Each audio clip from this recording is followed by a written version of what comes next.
नमस्कार, मी स्वप्नाली तुमचे स्वागत करते माझ्या नवीन व्हिडिओमध्ये। सर्वांना श्री स्वामी समर्थ। आज 29 जानेवारी, आज आहे मौनी अमावस्या। हा दिवस आपल्याला प्रत्येक इच्छापूर्तीचा मार्ग कसा बनवतो या दिवसाचे महत्त्व थोडक्यात सांगते। यावेळची मौनी अमावस्या ही आणखी विशेष आहे कारण ती महाकुंभच्या दिवशी आली आहे। 2025 मधील पहिली अमावस्या म्हणजेच मौनी अमावस्या ही 29 जानेवारी म्हणजे आज आहे।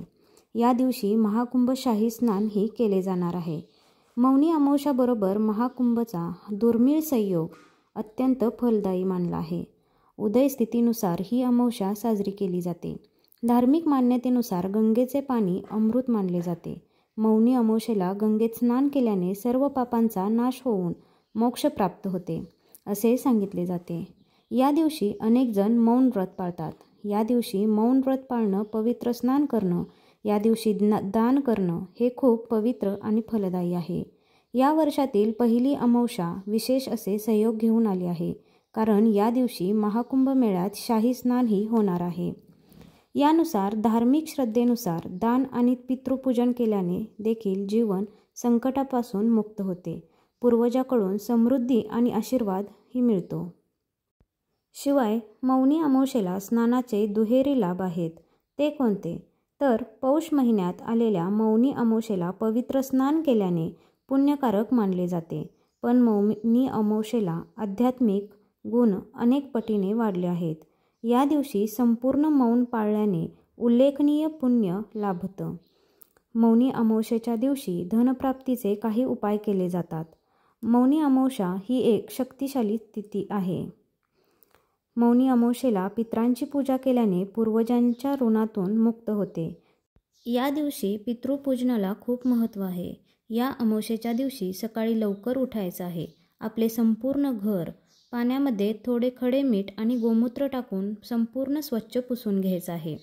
हळद अतिशय पवित्र मानली जाते, त्यामुळे आपल्या घराचा उंबरठा हा हळदीने सारवून घ्यायचा आहे। म्हणजेच उंबरठ्याला हळदीचे लेपन करायचे आहे। उंबरठ्याची पूजा करायची आहे।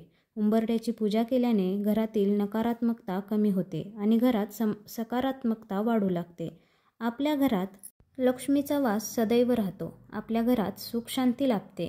हे हळदीचं लेपन बनवण्यासाठी थोडीशी हळद घेऊन त्यामध्ये गोमूत्र, गुलाबजल मिक्स करायचं।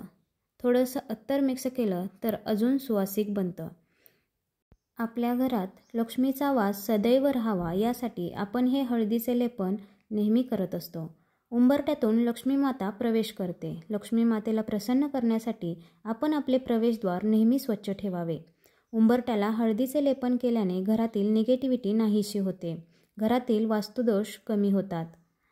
स्वस्तिक हे अत्यंत लाभदायी शुभचिन्ह आहे। उंबरठ्याच्या दोन्ही बाजूला स्वस्तिक काढल्याने लक्ष्मी देवीचा कृपाशीर्वाद नेहमी आपल्यावर राहतो।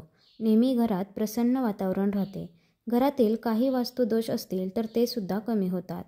दर अमावस्येला अशा प्रकारे उंबरठ्याची पूजा केली तर त्याचा फरक आपल्याला नक्की जाणवतो। कोणत्याही कामाला कष्टाबरोबर गुरूंची साथ मिळाली तर त्या कामात भरघोस यश नक्की मिळते। आपल्या रोजच्या नित्यकामांबरोबर अशी काही नित्यसेवा केली, आपल्या घरावर गुरूंचा कृपाशीर्वाद नेहमी राहतो। गुरूंचा आशीर्वाद असेल तर कोणतंही काम हे अशक्य होत नाही। घरात प्रत्येकाने किमान एकदा तरी ऐक्य मंत्राचे वाचन करावे। कुटुंबातील ताणतणाव, मतभेद मिटवण्यास व कुटुंब एकत्र ठेवण्यास हा मंत्र पुरेसा आहे। श्री स्वामी समर्थ। प्रारब्धात ठरल्याप्रमाणे कोणाकडूनही काही घेणं असेल किंवा आपण कोणाचं देणं लागत असू तर वेळ आल्यावर त्या प्रत्येक जीवांच्या भेटीचं प्रयोजन कळतं। म्हणून आपण फक्त कर्म करत राहावं। फळ म्हणजे प्रारब्ध, ते तो बघून घेतो। परमात्मा हा ज्ञानाने जाणायचा, भक्तीने मिळवायचा व कर्माने राखायचा असतो। भक्तीला ज्ञानाचे डोळे हवेत, ज्ञानाला कर्माचे हातपाय हवेत आणि ज्ञानाला व कर्माला भक्तीचा ओलावा हवा, तरच मानवी जीवनात नक्कीच सुखाचा महापूर येईल। तर हा व्हिडिओ तुम्हाला कसा वाटला हे मला कमेंटमध्ये सांगा। व्हिडिओ आवडला असल्यास व्हिडिओला लाईक करा व चॅनलला सबस्क्राईब करायला मात्र विसरू नका।